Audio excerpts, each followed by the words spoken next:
And we return to Book 3 of Homer's epic poem, The Odyssey, where King Nestor remembers. Now, if you have yet to catch up to this point in the story, or have just stumbled across this video, then down in the description below is a link to a playlist where you can listen to the entire epic poem as it is being recorded. And if you would like a copy of The Odyssey with the Iliad attached, there is also an affiliate link where you can purchase a copy to follow along. But if you would like the more poetic version of just The Odyssey, then you can purchase Fagles' translation down there below as well. But without further ado, and no more stalling for time, we begin with the Homeric epic that is The Odyssey, where Telemachus visits Nestor at Pilos.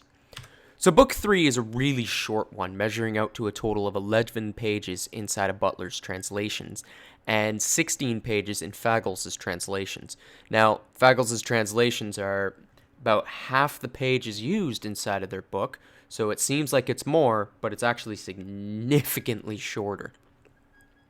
And it is crucial to the plot of the story, even though it can be summed up in one simple sentence, and that is, as I said earlier, Telemachus visits Nestor at Pilos. If you'd like to click off of the video just from that, then you can go right ahead.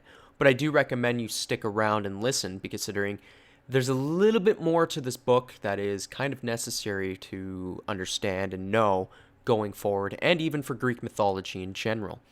But as a result of the length of it, many people lump Book 3 and 4 together as one in their summaries.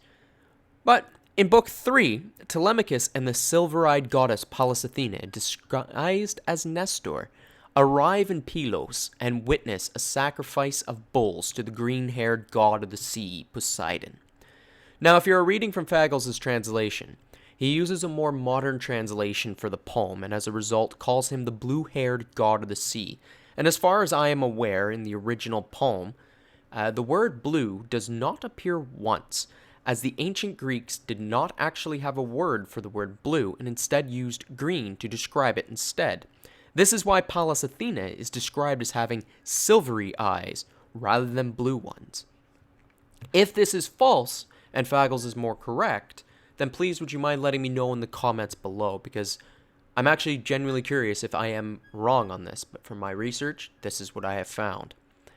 But with that fun little note aside, Athena tells Telemachus to seek out Nestor and to be bold with his questions regarding his father's whereabouts.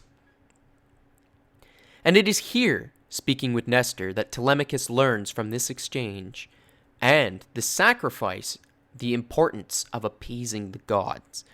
And here he goes to find Nestor, but unfortunately for him, Nestor does not have any new information for Telemachus regarding his father Odysseus. He does, however, tell the story of the fate of the Greek hero, the King Agamemnon. And if you are interested in the story of Agamemnon, you can further read about it in the Orostrata. I always get that one mixed up with the Orestes and whatnot. A book that you can purchase that book down below, and again, an affiliate link in the description below. It's one that I plan on doing a summary on in the future. I have not yet done any notes for it, so it'll be a bit before we see it. But in a nutshell, the story is summarized by Nestor, as he contrasts the two men's wives, where Odysseus' Penelope has fidelity and devotion, while Agamemnon's Clymestria has infidelity.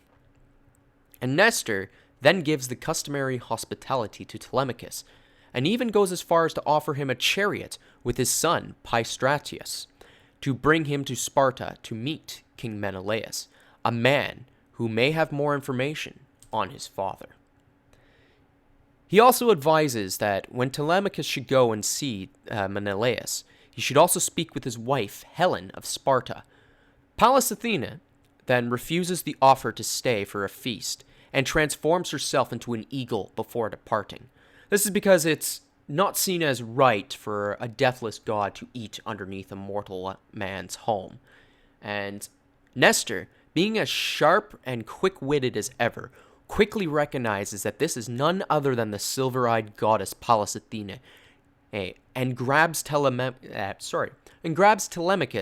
to tell him that he need not worry about anything if the gods themselves are looking out for one so young.